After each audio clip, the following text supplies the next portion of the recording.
Shalom, shalom, peuple de Dieu. Vous êtes la bienvenue sur notre émission, là, au service du royaume.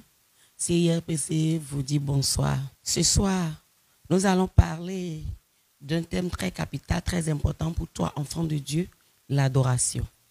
L'adoration, pas expliquer ce que l'adoration veut dire, mais adorer dans sa langue maternelle. Et pour ça, nous avons le privilège, l'honneur, je dirais, de recevoir sur ce modeste plateau et le grand chant qu'on ne présente plus, le chant de Valais Couton. Homme de Dieu, vous êtes la bienvenue. Merci, shalom. Et nous vous souhaitons réellement la bienvenue sur notre plateau. Nous avons remarqué que depuis environ 5 ans, on a commencé par avoir les chansons que nous aimions beaucoup, en anglais, en français. On a eu le grand plaisir de commencer par écouter ces chansons en goût et en fond. Et ça a été des moments merveilleux, ça a été du pur délice pour nous. Expliquez-nous un peu le concept, l'adoration en fond et en goût. Shalom, chers téléspectateurs.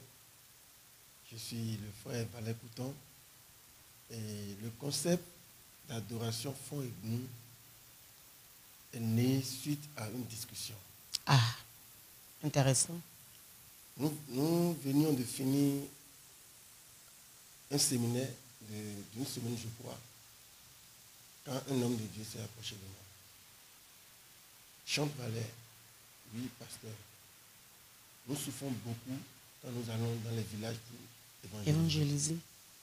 Nous n'avons pas de chant d'adoration en fond et en goût pour conduire le peuple de Dieu. Est-ce que vous pouvez faire quelque chose? J'ai dit waouh. Ah ouais, ça c'est réellement un problème. Une semaine après, ce qu'il a dit m'est revenu. J'ai dit, Seigneur, voici un défi. Je me porte volontaire pour relever ce défi si tu m'accordes la permission, si tu m'accompagnes. Quand j'ai dit ça, je venais juste de lancer mon 3e album, ma nouvelle saison. Oui. Donc, je me suis mis à prendre les chants comme ça. Puisque j'ai reçu son OK, j'ai commencé par faire le travail. Et l'année même qui a suivi, en même temps, c'est-à-dire en 2016, j'avais fait le lancement de ma nouvelle saison en 2015. Oui. En 2016, en même temps, le projet est prêt et j'ai fait le premier lancement. Waouh. Il y a 4 ans de cela. Il y a 4 ans de cela. Quand j'ai fait le premier lancement, j'ai vu l'impact que ça a commencé par avoir. Mais vous savez, Dieu est Dieu. Nous les hommes sommes les hommes, Dieu est Dieu. Ça c'est clair. Le jour du premier lancement, je parlais avec le peuple de Dieu. Quand j'ai sorti une phrase, j'ai dit l'année prochaine, le 2e dimanche de l'année prochaine, on va se retrouver encore ici pour sortir le 2e volume. Ça c'était un challenge, un défi. Wow. Un an. Et ça a commencé. Effectivement, l'année qui a suivi, on a sorti le 2e volume. C'est au niveau du 2e volume qu'on a fait Awanu. Awanu. Ah ouais, Imela. Oui. C'est comme ça qu'on a. Ah ouais, c'était. Et on a constaté que chaque année, ça prend de l'ampleur. Chaque année, ça prend de l'ampleur. Réellement, c'était une mélodie qui emballait beaucoup de personnes, mais que nos mamans ne comprenaient pas. Et elles chantaient comme ça, mais elles ne pénétraient pas la profondeur des paroles. C'est vrai. Avec Imela chanté en fond, beaucoup ont compris et on se disait même, ah bon, c'était ça, mais c'est merveilleux. Et on a encore aimé davantage ce morceau. Amen. Que le Seigneur vous bénisse parce que avec ce concept réellement, l'adoration a pris une autre tenue. Nos mamans analphabètes ont commencé par adorer du fond de leur cœur. Elles ne suivent plus ce que les groupes musicaux font.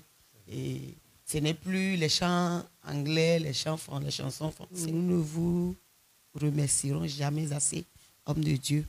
Et il y a le numéro de l'homme de Dieu qui s'affiche. Et je peux le répéter encore, c'est le 97 57 74 70. Homme de Dieu, comment vous préparez ce beau mets, ce bon mets qui sent bon. Sans le Seigneur. Oui. Vous savez, le Seigneur m'a accordé une chorale de près de 150 personnes. Waouh, c'est énorme. Et depuis le mois de juin, nous travaillons, nous préparons le lancement. Valais Ministries. Valais Ministries. Oui. Souvent, certains problèmes que tu as, c'est parce que Dieu veut que tu lui ressembles. Bon, écoutez, certaines personnes ne comprennent pas. Nous avons reçu Jésus est la résurrection et la vie. On est d'accord? Il est quoi? Il est quoi? Le problème, c'est que beaucoup d'entre nous ne connaissons que la dimension vie de Jésus et pas la dimension résurrection. C'est vrai que Jésus donne la vie, mais Jésus ressuscite. Donc souvent, il laisse mourir pour que tu connaisses une autre dimension de son amour. Il laisse mourir la situation. Quand Lazare est mort, c'est pas parce qu'on aimait Dieu et Jésus n'aimait pas Lazare. Il aimait trop marre de Marie. Marie avait donné une trop grosse offrande. Et Dieu ne pouvait pas se permettre de lui donner la guérison. Donc quand ils sont venus à Jésus pour dire, Jésus, on veut la guérison. Jésus dit, c'est qui? Marie est malade. Il va voir Dieu et il dit, papa, ces gars-là, ils me supportent. C'est notre ministère ensemble. Vraiment, ils sont trop bien. Marie est toujours là, Marthe me fait à manger. Quelle famille. Papa, qu'est-ce que je fais pour eux? Le Père dit, comme ce sont les gens que tu aimes, réservons-leur ce que les autres n'ont pas eu. Gardons-leur la résurrection. Gardons-leur la résurrection. C'est pour ça que quand Jésus vient et qu'il trouve Marthe et Marie en pleurant en disant, mais si Dieu était là, oh notre frère, il pleure. Il pleure parce qu'il dit, si vous saviez ce que Dieu vous réserve, vous pleurez comme les autres. Si vous savez ce que Dieu m'a dit quand je l'ai rencontré, ne pleurez. Il pleure pour dire, pourquoi vous êtes incrédule? Dieu vous a réservé la meilleure part. Il arrive devant la table. Il n'a pas prié. Il n'a pas prié pour dire, oh, esprit de ceci, esprit de là, je te paralyse. Non, ce soir, je n'aurai pas besoin de parler longtemps. J'ai même déjà commencé à dire des choses qui sont en train d'arriver dans ta vie. La vraie autorité, ce n'est pas le nombre de temps qu'on passe quand on prie. Avant de revenir à Lazare, le Seigneur me rappelle un témoignage d'une jeune dame qui avait fait 3 demandes de visa aux États-Unis sans succès. Camerounaise basée en Côte d'Ivoire. Elle me rencontre à la rue du commerce au plateau. Elle dit, j'ai un problème de visa. Et je discute avec elle. Je dis, mais pourquoi tu as attardé ici? Elle dit, on ne me donne pas le visa. J'ai dit, ok, tu viens à mon bureau. Et je vais t'accorder le visa. Authentique. C'est pas la blague. Et elle, dans sa tête, elle pensait que j'avais un réseau. Parce que partout, chaque fois qu'on me voit, on dit toujours, il est introduit. C'est l'ami des présidents. Mais parce que quand vous êtes roi, qui est vos amis? C'est naturel. Écoutez-moi bien, ne démentez jamais. Les gens vont vous accuser d'être riches. N'essayez pas de vous justifier. Quand vous allez partir d'ici, on va commencer. Les gens vont venir vous poser vos problèmes. Ne dites pas, je n'ai pas d'argent. Ne dites plus jamais ça. Dites, attendez, vous allez appeler mon assistant. Attendez, laissez-moi noter ça. Et puis on va voir comment on va régler. Ne dites plus jamais, je n'ai pas. Ne dites plus ça. Parce que les gens vont commencer à vous voir comme vous êtes.